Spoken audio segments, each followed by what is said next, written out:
Hey everyone, it's Andrew Young here from Out of Band, Microsoft Security Podcast. Uh, I'm a Microsoft MVP in security and M365, and during the day, I am an AI workforce and security capability lead at Infomotion. And I'm Anthony Porter, a cloud security architect at Canon Business Services, and I specialize in the Defender and Intune space. Well, it's been a hot minute. I think it's been 2 months since our last foray. Yeah, 'cause we had some back-to-back travels. So I think you were in the UK in October, and then I was over in China for pretty much all of, well, December. And yeah, it was yeah, a lengthy visit because it's been a while since I've taken extensive leave. I keep forsaking my annual leave, but yeah, we got some extremities in terms of weather. We hit up Beijing in the first week and it was sub-zero, but there was no snow, so almost wasn't worth it. But I guess if it did start snowing, it'd be a lot colder and more miserable. But then we went travel back down south, back to the wife's hometown. And it was pretty much the same weather over there. So on the last day when we're there, well, the last 2 days when we were about to leave, it's suddenly changed. Winter solstice happened, and yeah, it was not pleasant. No. um, yeah, and then well, we had Christmas, I guess. Well, we came out after the Christmas, but then New Year's and January has happened, and it's suddenly February, which is kind Yeah. of I don't even know what happened there. Oh, it's a bit like that, right? I mean, I went away on leave for same here. I seem to forego leave, but this is probably the biggest block of leave that I've had in quite a time. And then obviously you went on leave, and then we had the quick rush of work, and then obviously we go away for the Christmas period, and then come back, and you're like, oh God, now I got all that work to catch up on, and then then then the long weekend happens, and yeah, yeah, yeah. yeah. Australia Day and whatnot. We obviously a lot of businesses like do a bit of a what's going on for the year and all that kind of thing. So I've went to Sydney and whatnot recently. So yeah, obviously time escapes, but it's good to see you again, mate. It's good to have you Oh back. yeah, boots on ground. Wasn't that what we were going to call this way back when? Yeah, I think that was one of our first couple of episodes. Speaking of, it's been a year. It's been a year. So this is 2026. We're kicking off our. Do we call it a season or I don't know. We just Honestly, keep numbering them. We don't even yeah. bother with seasons. Yeah, that way And we can get a higher number. that's it, right? It makes it look Yeah, way more intense. Like we plan this to, continue on. We yeah, should probably and start then putting a zero before the double digits so that they know we're aiming for triple digits. Uh, so ambitious. I guess in yeah, like 5 years' time, we can do the whole. This is the top 10 yeah. episodes from this year. I Yeah, funny that there's only 10 episodes a year. Come on now, We're mate. banking. We're banking them in advance. We know our media budget's not that expensive, so we'll play it low. But no, I yeah, also Chrissy period came through. Tried to get away from the reception and try and get away from the technology for a little bit. Kind of a reset, which was nice. We were out country, so it was hot. I think we had a 42-degree day on Christmas, and we were out country. So if you know country in Australia, it's hot. But no, it was good. Well, yeah, just was it last week, week before the mad heat wave where Oh my, places were hitting 50, like. that's right. Wasn't that in Melbourne? Melbourne hit Nah, like it was what's it called? Mildura? I think Mildura oh and Seduna, they both hit 50, and we got like 46, I think, in Adelaide. So yeah, spicy. yeah. We had a couple of Yeah. 42s, and I was like, you know what? This is pretty annoying. All of a Yeah. sudden, winter comes. You're like, man, I cannot wait to wear shorts. And then that comes. You're like, actually, I can wait. Yeah. I can wait a lot e- longer. Every other year's been where did summer go? It just starts, and then you get like a couple of days of 40, and then it's suddenly autumn, and you're like, what? Absolutely. I did find it funny how it's not very often that Melbourne gets up that high. They had 45. I messaged my mate. It's like, hey, how's it how's it going over there? And he's like, yeah. it's It's really hot rain. yeah, Yeah, pretty much. yeah. Oh Yeah, god. but No. yeah, at the same time, it's pretty bad when like the more rural sections literally catch fire, and Mhm. I think at the moment, I think down our way, south in the Fleurieu Peninsula, there's a bit of fire going on. I think yeah, the Victoria side, I think that's all controlled now, right? Oh, Or yeah, I'm pretty sure it is. Yeah, yeah, literally, estates over, we have had, uh, I'd say two different spots, one relit itself or re-caught after a period of time within like a 3-4 minute drive kind of thing. It's pretty. mm, It's a pretty interesting time of the year. So no, yeah. it's yeah, glad to be obviously away from that, but Yeah. Well, can't. depending where you are, you get different forms of plague and pestilence. I mean, it's either fire, water, or wind. So, Yeah, unfortunately, we just got fire. Well, uh, they're all bad. I mean, apart from like obviously going away on holiday, I spent a bit of time kind of um, putting pen to paper as to, I guess. I had a couple of ideas like last year. I had my Intune remediation presentation yonks ago, and I mean like Intune remediation was probably the first presentation I'd ever done in any sort of like I'm going to try and speak attempt. So massive props to the guys at the Microsoft Perth group for saying, "Hey, you should speak," and then consistently ask me on repeat to speak until I find something. But one of the parts that I guess somebody took away, and I didn't really think too much deep of it, was that it was about a 45-minute presentation that went for about an hour and a half. And from that presentation, I was going through just general examples as where Intune remediations would be a benefit to a business. And I was going through, I was like, you can have it re-enable something if something's disabled, or if something changes from your desired state, you could change it to a different one. And obviously I went down the desired state configuration pathway. But one of the examples that I'd literally flashed up for probably about 5 to 10 seconds of look at what you could do was the idea of a toast notification. The ability to kind of have an end user receive a message when something strayed from like a configuration. So whether it be that you have an over privileged environment and everybody starts to disable the AV because they can't run a silly program, the ability to kind of fix that, but then flag a notification to say, hang on, don't do that again, please, to kind of create that user awareness.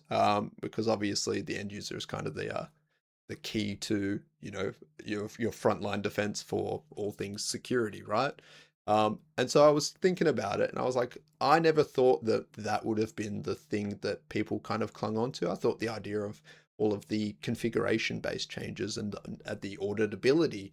But obviously it really caused like a bit of a conversation within the crowd about, um, you know, actually having a function that can be a learning tool as well as a function of um, a function of the or IT almost having a communication line to an end user where essentially I started putting pen to paper about what the capabilities behind that would be. And obviously I know that there is some people have made some amazing tools in regards to that.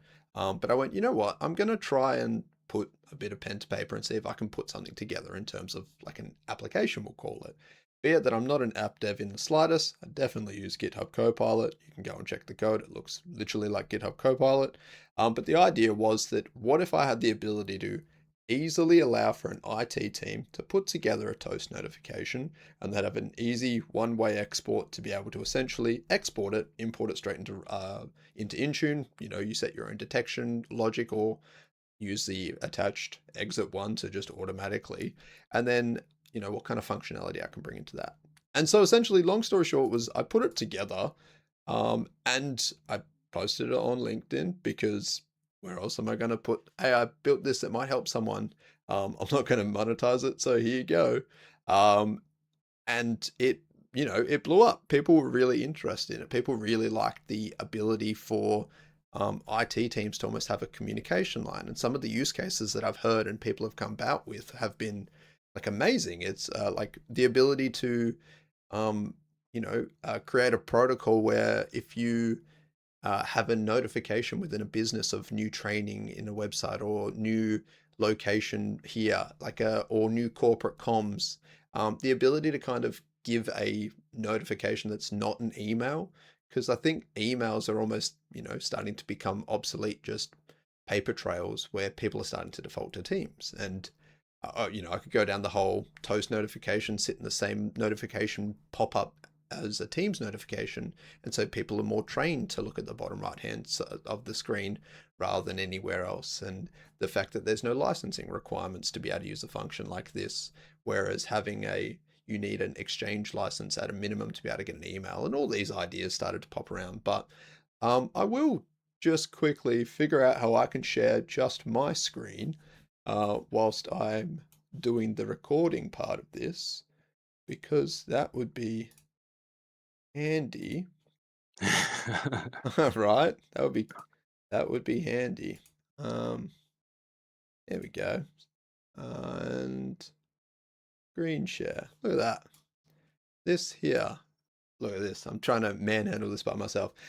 Long story short, extremely long PowerShell script, but very functionally pretty straightforward.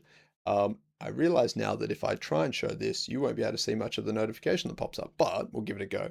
The idea is that you have the, because my monitor's too big. The idea of this is that you'd be able to set like a set of things. The idea is that you can have 3 different sets of messages. One's more like a title, one's like a group, the message, and like the prompt itself. So if I was to go like, action required is the title of it, the big in bold, what do you want to know?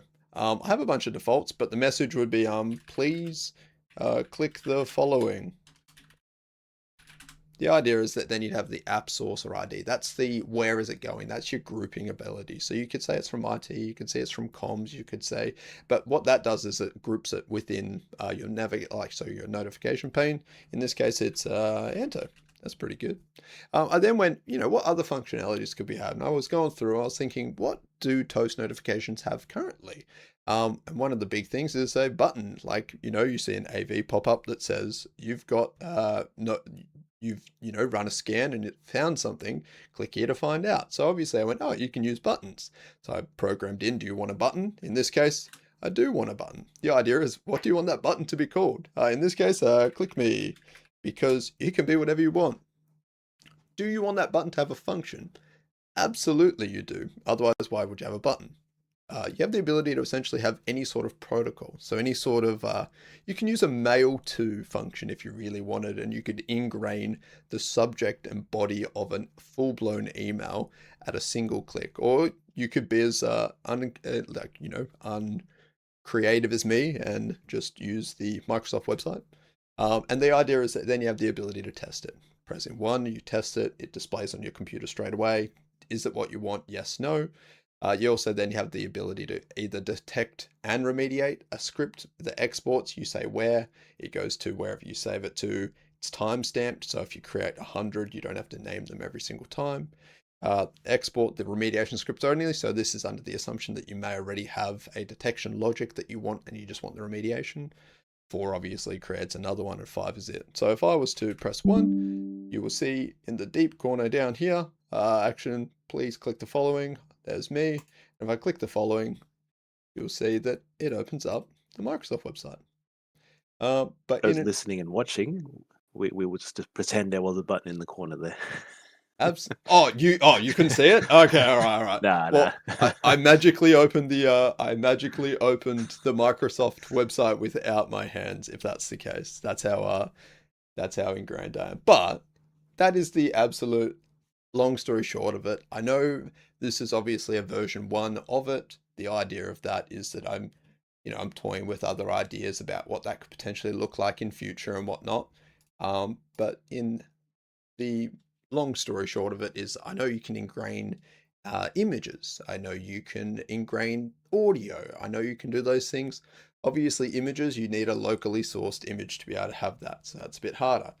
Audio, absolutely. You could go and say, hey, I want to play an audio sound that sits in the Windows backend and all that. So, but obviously from a functionality point of view, audio is kind of not high on the priority list. I would like to know how I could ingrain images into it, but then you would need a function to be able to copy an image to a device or have an image pre-exist on a device to be able to have an image display and whatnot.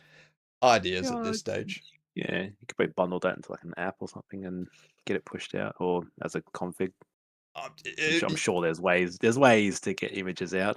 There's probably like ways that you could get images out, but you know what? At this stage, it was a if people like it, I'll put the time in. If people don't like it, I'll probably still put the time in just because I like tinkering and doing bits and pieces like that.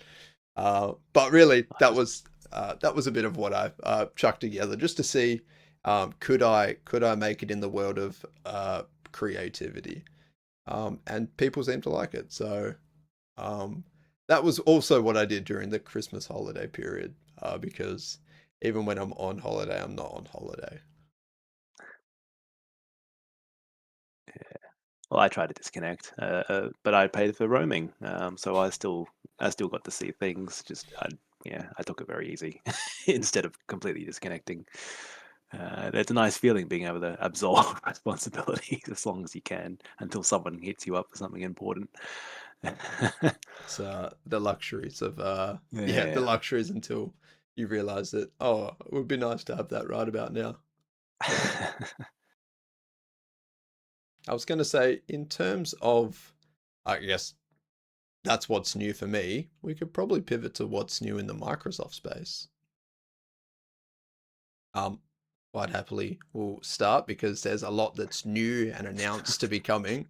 But look, I'll start in the Defender space and I'll move towards the Intune space. Obviously, in Defender, there was the mention that the triage collection for the prioritized incidents was coming through the MCP for Sentinel. So obviously, just starting to get more of that integration into MCP, which allows for better use within Data Lake and Security Copilot. I'd say there's not too much more in that Defender space that I've seen. One of the ones I saw recently in Defender for Office 365 is that you can now block communication from senders, emails, and domains in Teams now. So similar to the functionality of blocking like an email address for Exchange, you can now block for Teams, which obviously makes sense. It's a communication line, so it's good that you can do that. And then there was Oh, the look, yeah, I go was going to say, like, the default is anyone can send you a message, and if you accept it, they could send all sorts of things that oh, might go wrong. Yeah. any any communication line should be locked down. And if you've got it set that you can kind of receive messages from everybody, then should probably check on that to begin with. But look, that is now a functionality which is coming in, which is great. And then there's the extension of Zap and Teams admin quarantine to Plan 1. So Defender for Office 365 Plan 1. So that's the 0-hour auto purge, ZHAP or Zap, but ZAP. Um, and the admin management of quarantine Teams messages is being available to Defender Plan 1 by default, which I believe before was just P2. Nice. There was then the Defender for Identity, and one of the key ones in that was I saw there was the remediation actions related to disabling an account, and there's a lot more identity remediation actions in the functionality where you can disable or reset passwords to more than one account now, whereas before it was kind of a single identity. It's more like larger. And there's also the new advanced hunting, which kind of ties back into the Defender suite, getting a lot more integration to be able to do investigations, which helps obviously the unified SOC platform. Sure, there's probably something else in that space, but I probably have forgotten it. There's the Defender for Cloud Apps. That is the Workday connection. So that was the ability. What they had to do is change it to be least privilege. Previously, the Work Connection connector or Workday connector for Defender for Cloud Apps required that you needed at least modified, where obviously with a least privilege mindset, that wasn't good. So now it only requires view access, which is great. So obviously moving towards a least privilege mentality where modified is not the default. And then I guess to encapsulate everything else in the Defender space, there was once again the identity account info table for the advanced hunting, which ties into Defender for identity. And then the advanced hunting. So previously, when you'd run a query that received a result that exceeded 64 megabytes, now the portal will actually return at least 64 megabytes worth and not just throw its hands in the air and say, actually, no, we're not going to do that. So if it does pass 64 meg, you'll get to see 64 meg. It doesn't just, you'll actually see the results and it'll indicate that, hey, it would be more than 64. So you should probably refine this down. And then so that is in preview. And then the other in preview was the additional tables related to the user and entity behavior analytics. So behavioral info and behavior entities is coming. So getting a lot more proactivity within that threat hunting space in the Defender portal. You know, I just realized we didn't send apologies for Shahan. He's actually had a family commitment come up and he's not able to make it to tonight's recording. I just realized that because there was stuff he would have mentioned during that segment there on advanced hunting in Defender. So he did bring up the other day that there's a couple of new tables around device threat vulnerability management for the browser extensions. So there's a table of the extensions and one of them is a knowledge base. So that's about as much as I remember from what he said, but yeah. um, Rehan is yeah, still around. It's just that he yes, was it's just last minute not able to attend. yeah. He's still a functioning member of the Out of Band podcast. You're absolutely right. We're completely I think I panicked because I messed up my intro as usual, and then we just kind of skipped you, and here that's we it. are. I guess other area that Shayhan will cover would be Intune in that space as a equal Intune guru. One of the main ones that I think, obviously, I made mention to earlier in the year, like later in the 2025 year, was the PowerShell script installer for the Win32 apps. So the idea of that is that now you can upload a PowerShell script to serve as the installer instead of using the command line, giving a lot more functionality, being able to kind of have the script with the app consent run it in the same context as the app installer. It gives you a lot better of a like setup workflow. It's a lot less granular and like purpose. And then obviously it allows for a lot more applications to be deployed that way. If, for example, you didn't have an application like enterprise application management coming your way.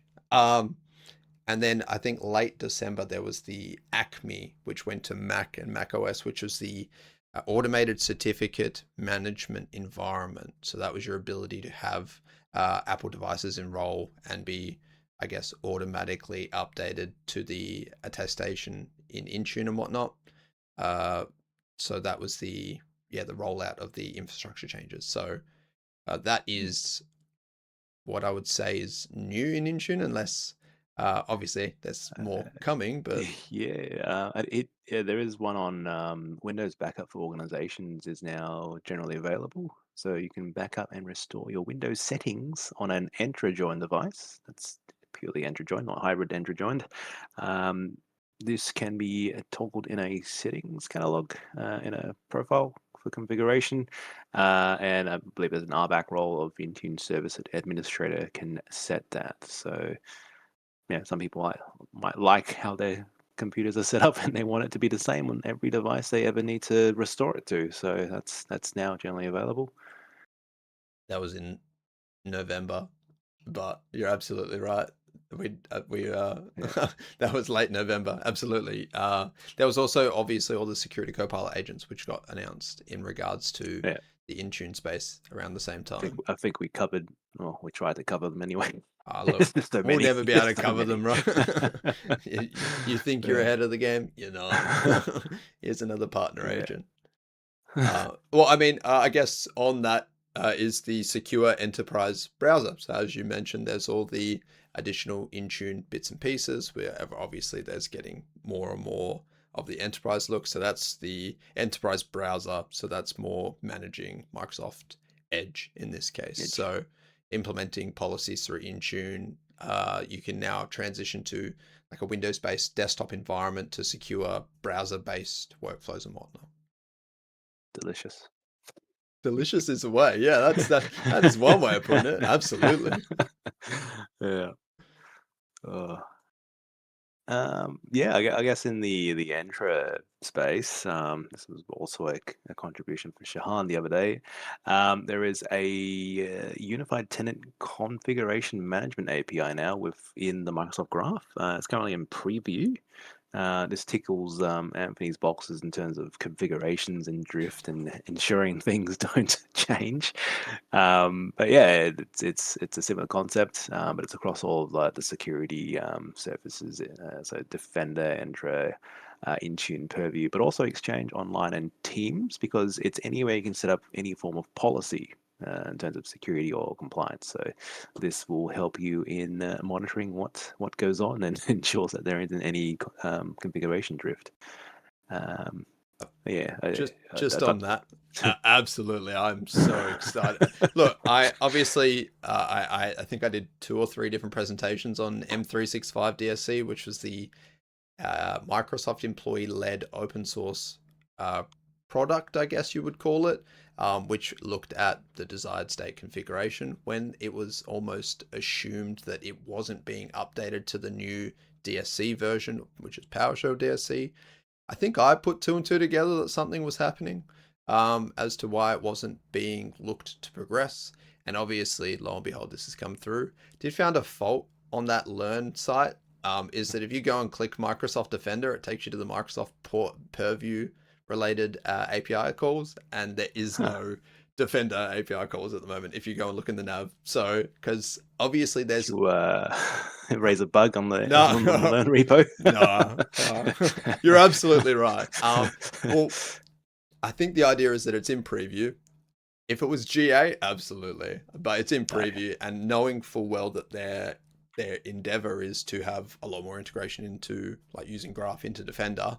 That's always been kind of the fault. Even when M365 DSC, that was kind of always the lackluster. Was you could do everything within Purview and you could do everything within Teams and SharePoint and Exchange and Entra and whatnot, but Defender did lack in that space. So I think it's probably like a placeholder to be like, we're bringing it, and it just chucks you a Purview at the moment. Unless it's fixed, in which if this comes out and it's fixed, then yell at me in the comments. No, Yeah. Anything can happen in time between now and going live.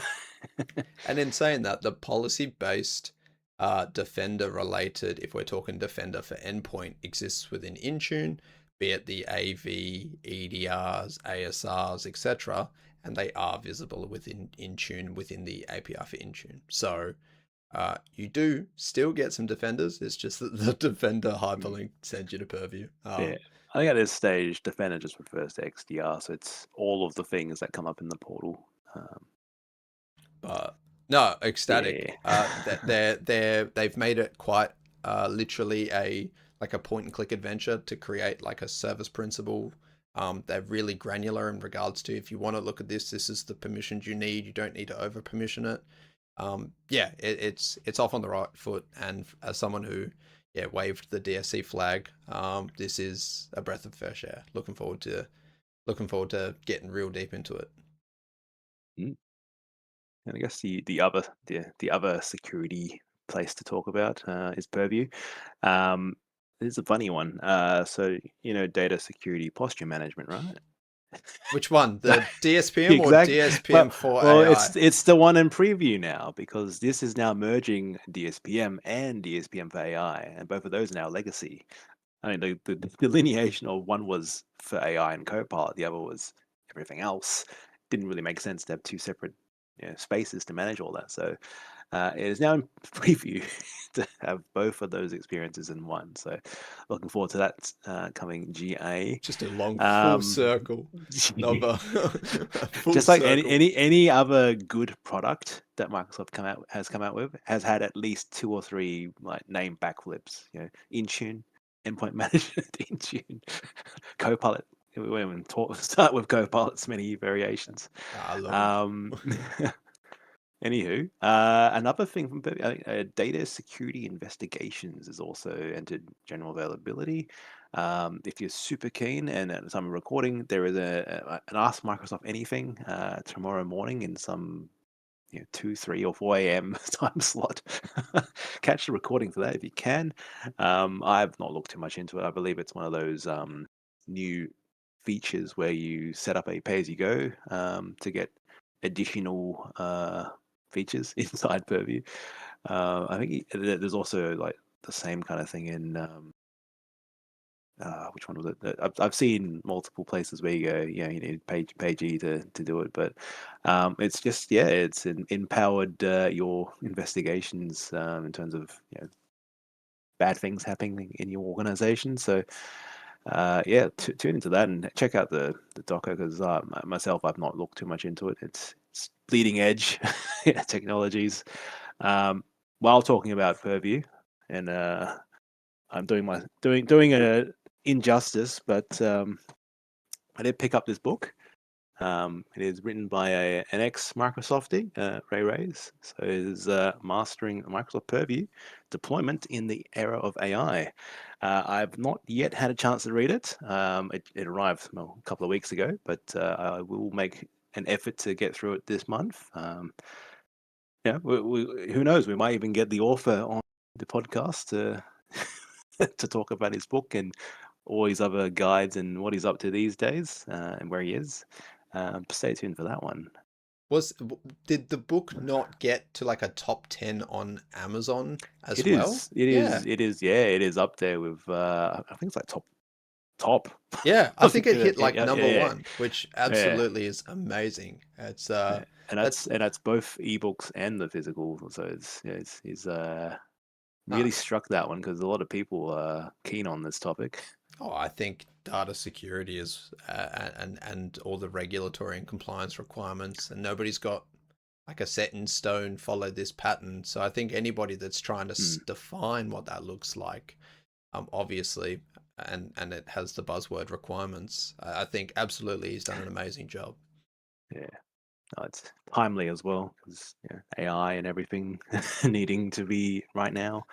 But yeah, the argument's always been, this is stuff you should have always been considering. You shouldn't need a major incident to then expedite some, you know, restrictions within your organization's data.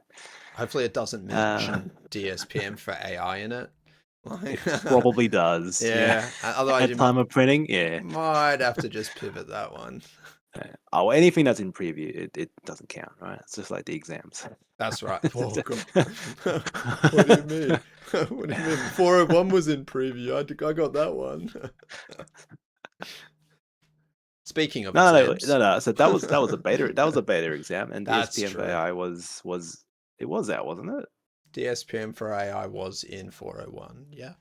Yeah, because it was the Purview AI hub before that, so it technically Oh, should have already been a GA item. Yeah, yeah. Yeah, it shake was. fist. See, that was the whole multiple names. It didn't even used to be called DSPM, right? So, No, no. It's uh, look, as I said, you'll land on a name. I just like the fact that it was kind of DSPM for AI became a thing because it had like the prereq requirement almost of an M365 Copilot license. So yeah, having DSPM function separate too made sense. But then I think it just became like no, I'm not talking DSPM, I'm talking DSPM for AI. And really yeah. everybody's kind of pivoting to the use of AI, and it didn't really matter if you had Hmm. Copilot or not. You kind of now get the functionalities, not all, but you get some of the functionalities associated. It makes sense I just to feel like merge them. I feel like there was enough feedback for them to make that UI UX change. Mm. Speaking of feedback, that generally goes through a certain channel, and this was the Microsoft Customer Connection. What does the T stand for? Program. Program Yeah, team. I don't know. CCP, Yeah, wasn't it? Yeah. CCP. Yeah, I'm getting CCT confused for something else, but yeah, CCP, not to be confused with any other acronym, but the Microsoft Security Customer Connection Program. They kicked off a couple of weeks back, and the program is now the Security Advisors Program. So, um, same but different. We did it. Everybody, everybody in the program is a security advisor, and whichever area you focus on. So Entra, Defender, Intune, Purview. They did kind of roll away security copilot, They which just I guess there's so much overlap. It just crops up everywhere. So but yeah, you might have seen some badges between us in the last year or two, but there's a new badge now, and it doesn't. There's no different titles. It's just the level goes up. So it's a different leveling program. and the points don't reset anymore. The Well, after the initial reset, yes. after we lost all of our points. Yeah. Woo, Yeah, all right. yeah. No. We say points, but it's contributions by doing surveys, attending these demos and product group things, and taking part in private previews of certain technologies. So that's how you get your points. It's kind of an investment of time thing. Yes, there are some people with 100 points, and I don't even know how they managed to. I could only dream of I I think mean, to that point though, one of the CCP updates was that they were getting more Asia Pacific based time inclusions. zone. So Yes. obviously, we were, I wouldn't say playing in a handicap, but if we wanted to like sleep, it obviously, Yeah. it obviously is a benefit now that we will, within the Asia Pacific, Australia, etc. We'll obviously get a bit more opportunity to contribute and provide feedback and give our insights and our learnings because obviously before it was kind of Hmm. if you did want to do that, it was either late in the day or at midnight or in the morning or 4 a.m. Yeah. yeah. But Yeah. no, very happy with that too. Hmm. Meanwhile, you look at like the level up CSP programs, and there was a obvious missing APAC time zone in the selection there. You had US and EMEA, but there was no APAC. So not sure what's going on. If they're just didn't do APAC this time around, or if they're looking to shift times and stuff. But it's kind of a weird balancing game, right? We get APAC times for this, we lose it for that. Yeah. Look, can't win them all, mate. I Nah. just got to be up, upbeat and up. Like maybe it was just a typo. It's on its way. They just broke the CSS. Yeah, it was. It was. Oops. I'm sure if you just like hard code the URL in, like you'll be fine. You'll find it. And if not, CCP's coming to like Australia, so we did it anyway. Are they? No, no, probably No, not. Look, we could no. try. We can try. We can try. Yeah. Speaking of beta Think, exams, though, oh, we're gonna pivot that. We're pivoting that way. Okay. absolutely. Mate, I haven't gotten any recent exams. I've clicked the thing and I don't know how to get out of it. So I'm gonna just look at this weird screen and pretend that's you. Yeah. So in the last 4 months, I believe. So it was announced end of October. I don't know if we talked about it briefly at the time, but yeah, Microsoft has released a few new certifications in the AI business solution space. So this is where we're merging modern work, which is now AI workforce, and business applications, which is now AI business process, into the one kind of stack. So if you now go to the certifications poster, you'll see that there's some drastic changes. So there's Azure is now cloud and AI platform. You've got AI business solutions, and security is still security because yeah, nothing changes there. But yeah, these new certs. So that we've got AB is the code at the front, and obviously we've got same numbering convention as we normally see, where 100 is the solutions architect level. So this is the agentic AI solutions architect. So there is expectations, M365, Dynamics 365, Copilot Studio, and Microsoft Foundry. So, and Azure OpenAI stuff as well. So there's a broad amount of surface areas in this exam. The betas at the time, obviously, they've got more questions in the beta because they need to get a gauge of how well the general public go in terms of the questions asked. And yeah, that was probably the hardest of the lot, because there's three more certs were announced a month later. So essentially, they're going to retire the Microsoft 365 fundamentals. So the MS 900 is going to disappear soon. That is being replaced with the AB 900. So it is administering your M365 and agents. So they've kind of taken a step away from, the fundamentals exams were very, high level, not really technical. Some people would say they're sales oriented kind of exams. So they've kind of turned around and gone, no, we're going to make this AB more technical. And there's a reason for that, because the other two exams well, the certifications that come out, they're considered business certifications. So they've got the red badge.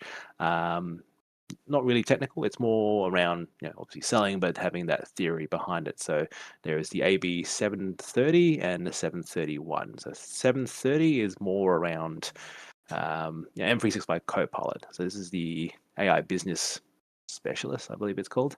So yeah, all those use cases, when and where, how to use Copilot, and then 731 is the AI transformation specialist. So it's all around adoption, training, and responsible/ethical use of AI, particularly Copilot in this scenario. So yeah, those four are now generally available as of last Thursday I was at going to time say, of recording. right now.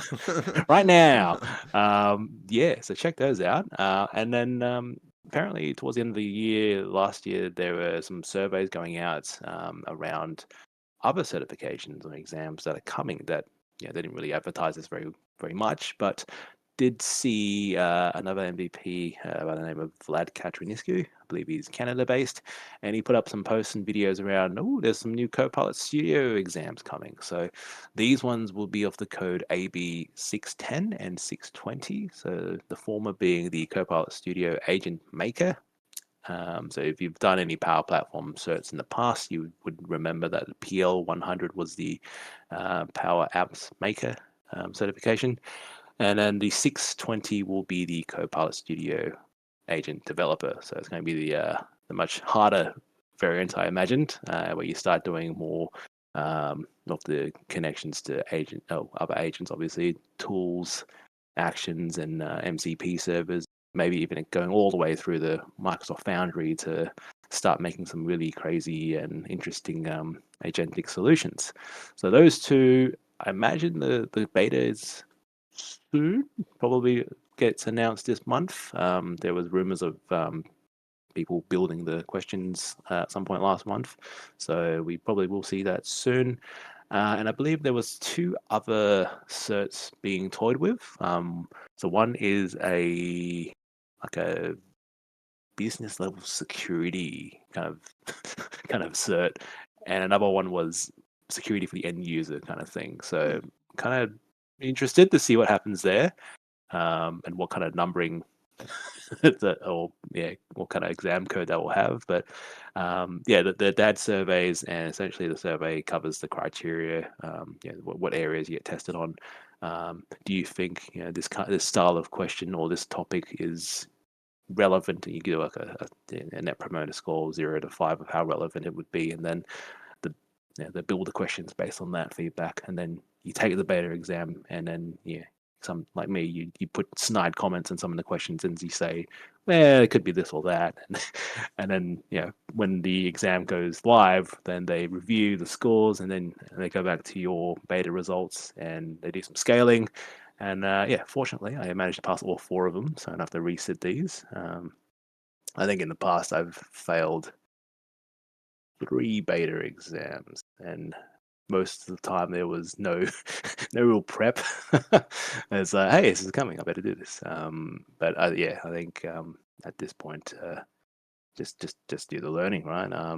Funnily, some of these, well, the AB 100 didn't have a Microsoft Learn course from the get go, and that apparently came out in this week at some point. I haven't checked yet, but it said the launch date was this week, so I was be going to say, interesting to see what they've done there. normally there's a learn course upon the GA of the certification. Because the same with normally. normally, yeah. Well, 401 didn't have a learn until it came out, and then 401 got a learn.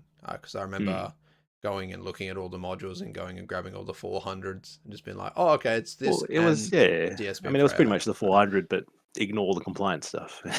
the stuff that I wasn't probably good at anyway. So no. Yeah, thankfully.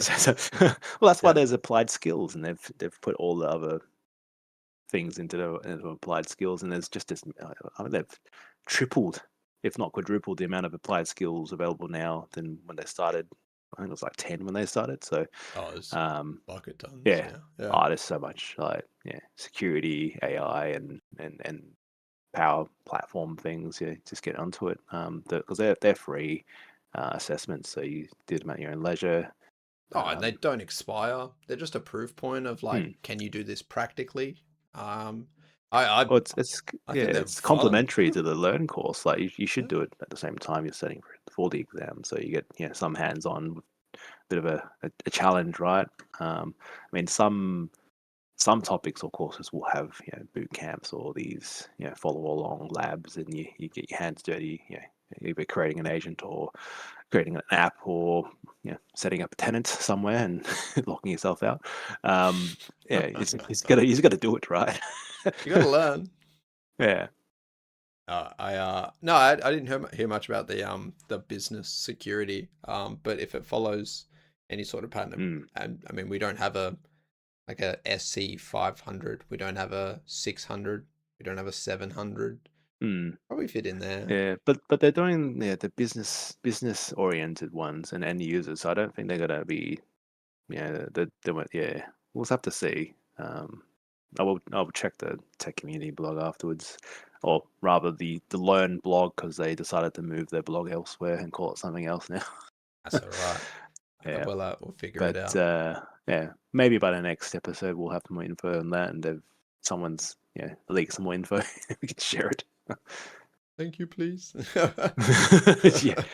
Um, well, yeah, and just to work, because we've talked about what's new, but we should probably talk about what else is coming besides certs. And I will just repurpose some of these slides I used in the last couple of days. Um, we'll see. Oh, is this going to work? Yeah, I, absolutely. I Yeah, I can assume see that's it. working. Absolutely. Well. We're talking about licensing. It's everyone's favorite topic, right? So let me know this is progressing for you as Sure is. well. Yeah. Alrighty. So there is stuff going on in the M365 licensing space, right? And this is all roughly going to happen around July 1st, allegedly. There is mainly security changes happening to M365 licensing, and we'll start with the left. So, the old business level SKU, and a lot of people either go for that because it's cheaper, or they don't go for it because of limitations, right? So, the biggest one they always come back to was around the mailbox storage size. It's 50 gigs versus 100 gigs for an enterprise license. So what they're doing is they're slapping on an extra 50 gig per mailbox on a business license of any sort. So basic, standard, and premium. I guess it just makes it easier. And the other side of that is, some people don't really like the idea of an online archive being a separate mailbox in your Outlook. So this gives him some parity, and it helps out in that space. But the other thing around that, and if I click the slide again, I probably should have done that first. Look at you, mate, with the Yeah, look at animations. that. Oh, fancy, right? And then we talked about Microsoft Defender for Office 365 Plan 1 just before. And the big news is it's actually finally coming to Office and M365 E3. And the argument I have always had is, M365 V3, you may as well get a Business Premium because you get more features in Business Premium. But now we're getting Defender for Office, which was sorely missed. And that's, that is things around anti-spam, anti-phishing, safe links, safe attachments, and so on. Things that you kind of expect to have. Some would argue that if you've got enterprise licensing, you're already using a third-party product for email security. But if it's included, um, Look at you, sales yeah. pitching. uh, I'm gonna skip this one because that's Shahan's. Oh no, no, this is I mean, this I someone could talk wants. to. I'll talk I to don't this know. one. I thought it was the next slide, but Oh, this one, you can talk to this one if yeah, you like. absolutely. Once I'm again, scared of slides. massive fan of this one. So obviously, Intune Suite was the that hot topic, those add-ons that you would be able to look at and then probably not purchase, due to the fact that you probably had a tool that did the the sufficient job already. So I think Microsoft went back to the drawing board and now is including that as a part of E3 and E5. So as you see right up top, E3 and E5, but E3 specifically, will be getting Intune remote help.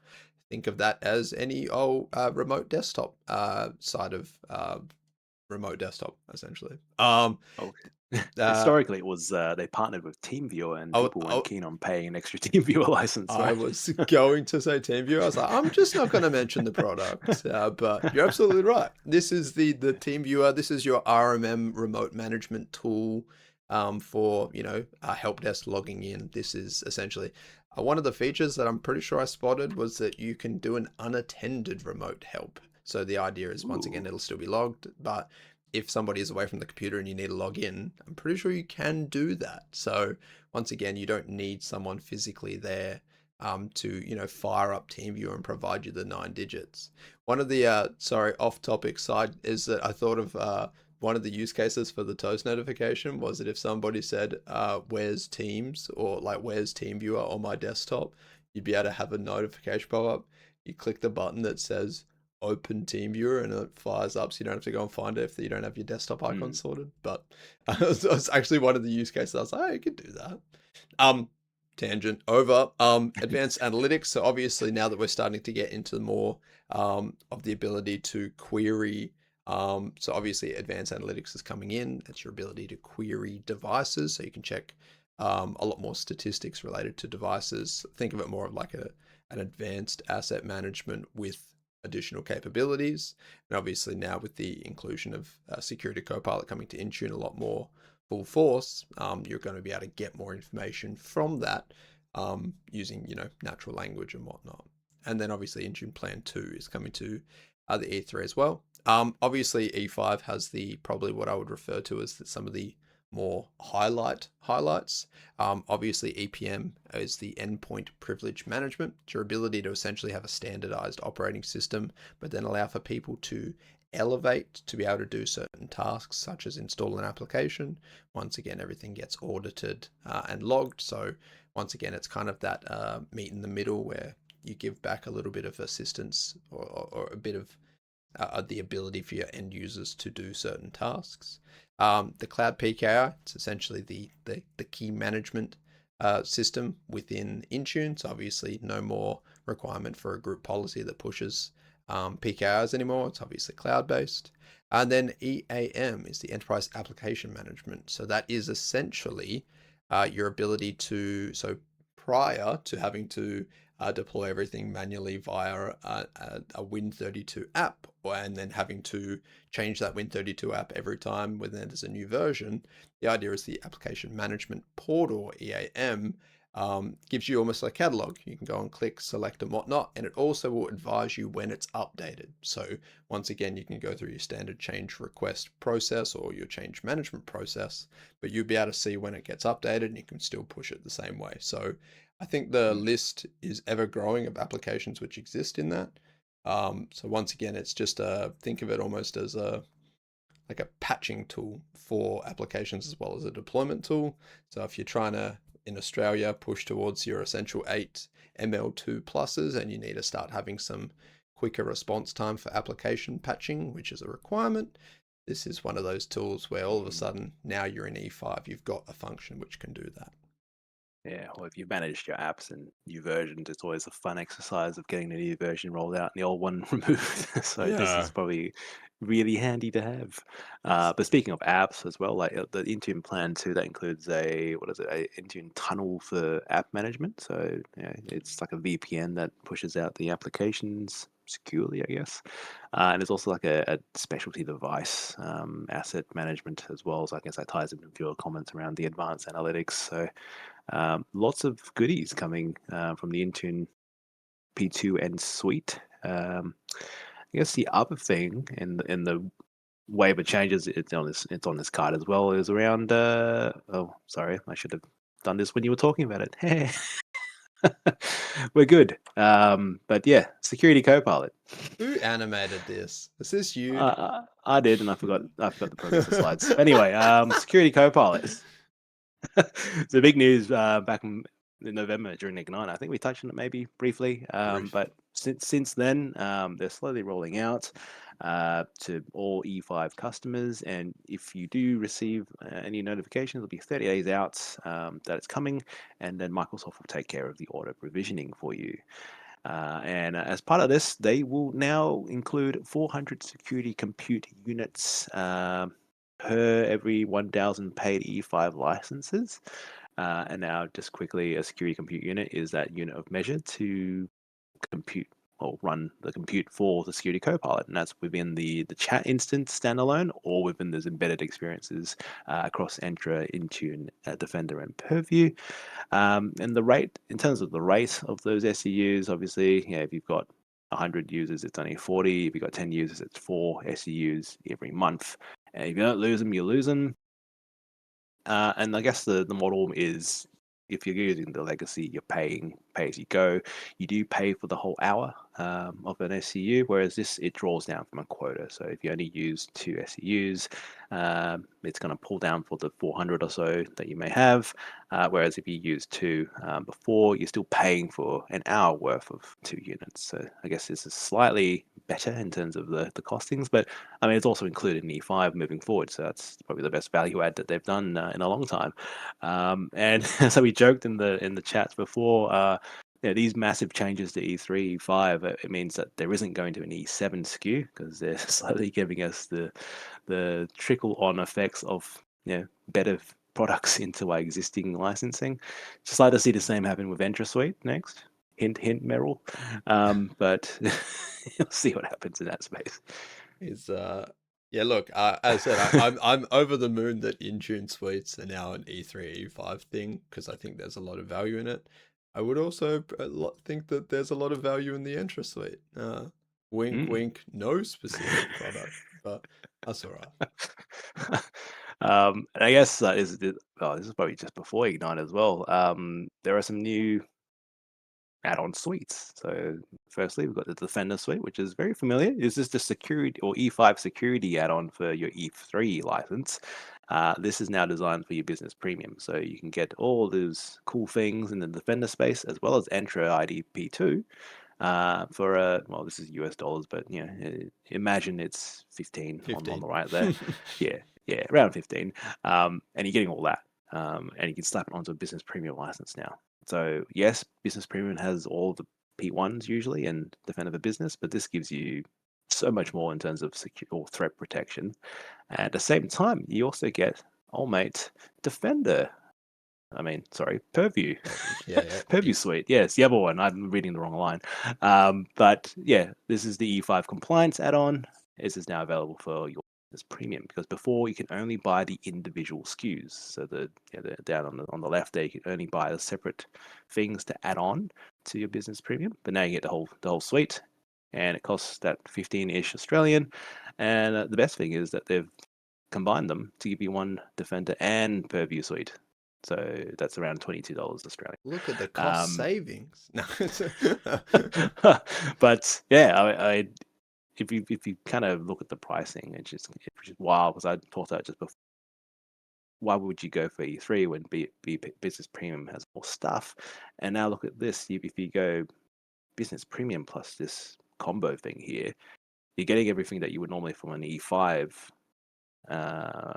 licensing in terms of most of the security and compliance stuff, but you're paying an E3 license almost. So well, I think yeah. your point is that I think what they've done, and obviously just thinking out loud, is I think what they've done is they've identified what necessarily might not be a requirement for, I guess, a small to medium business, but is a requirement for enterprise. So I think where your E3 and your E5, obviously the full compliance stack comes in. So obviously e-discovery and audit is not compliance. Your insider risk, it's not compliance. Your information protection and governance, it's not compliance.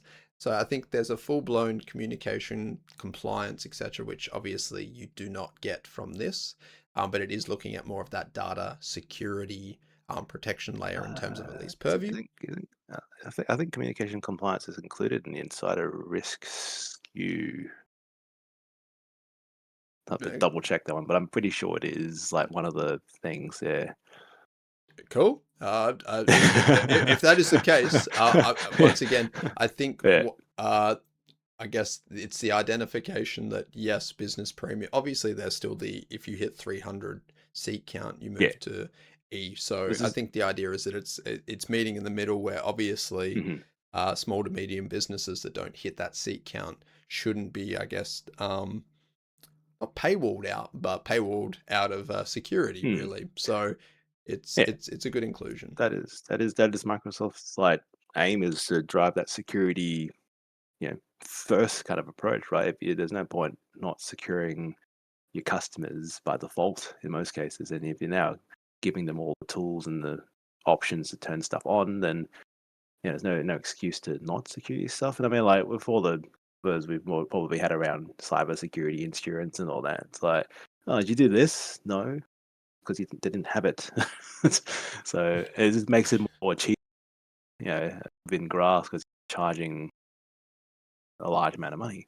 But I think it is also, in regards to AI happening, and before talking about threat protection, pandemic and more threats arise as soon as AI happened, data security things arise, and now they're just to ensure that customers are actually protecting their data.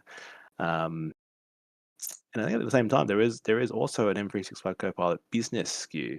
So it is significantly cheaper than the regular add-on, and aimed for the business SKU. So look at them making everything more, well, palatable, I guess. That's almost you're almost paying E5 rates for all of the things now. So yeah, we'll just watch that. But like I said before, come July 1st, there will also be slight price increases across all of the SKUs. So yeah, it is what it is. But yeah, quick recap on the screen of what all the things we get. Fancy image here. Um, yeah, so stuff is coming. It's great. And one we missed there is Defender Safe Links Lite is coming That's down to true. standard. Hmm.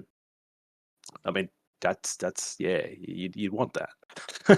If you're not familiar with safe links, it is essentially a defender going through and checking a link, detonating in a safe space to ensure that there's no bad things behind that link, and also rewrites the link to some crazy long Oz01 dot safe links, blah Jeez, blah. good work, mate. You read that one? No, no.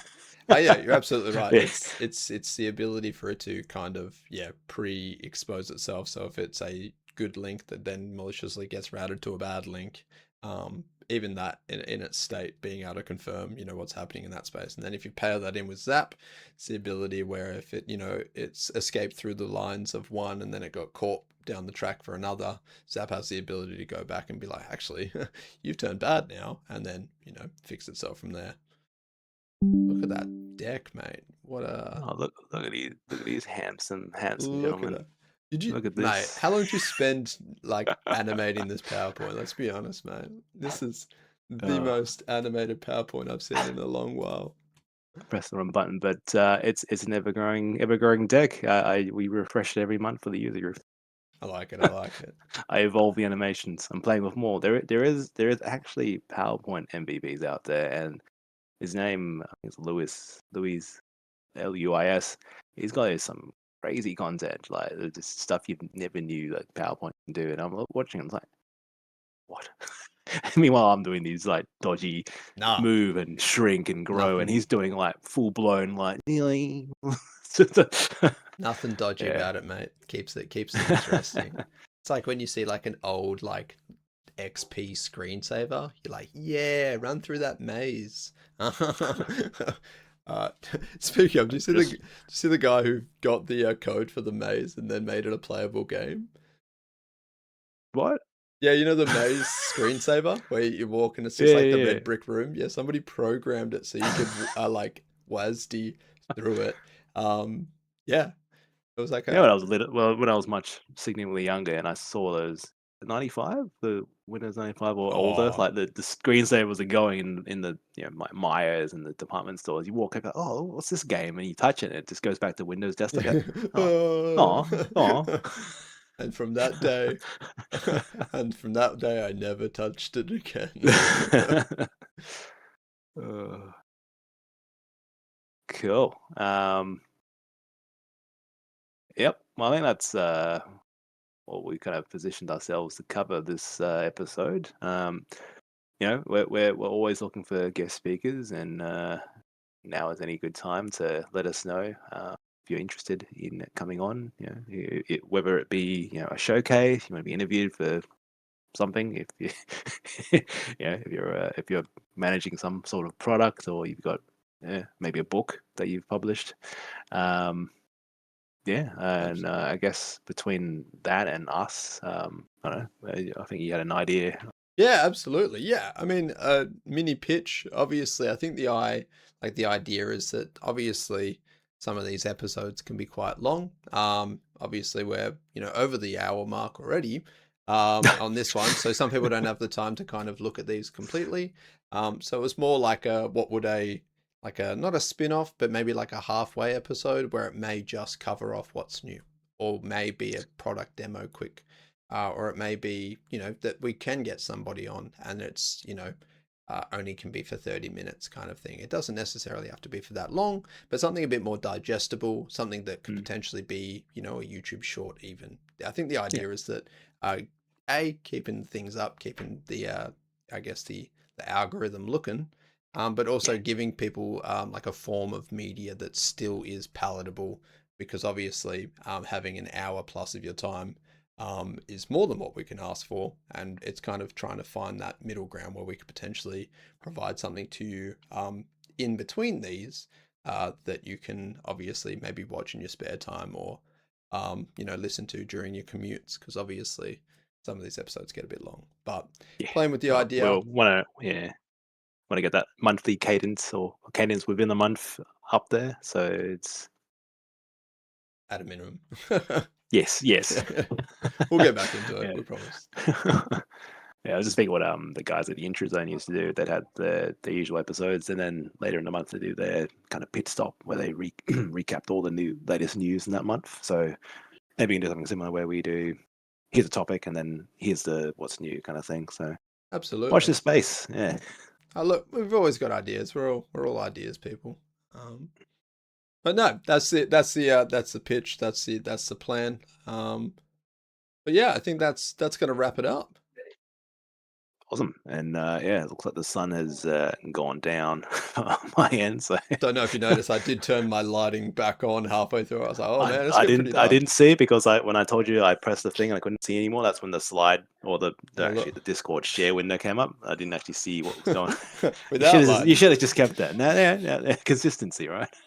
Yeah, yeah. It's Uh, everything. It's late, guys. It's late. We're we're operating in yeah, after hours. nah, Um, all good.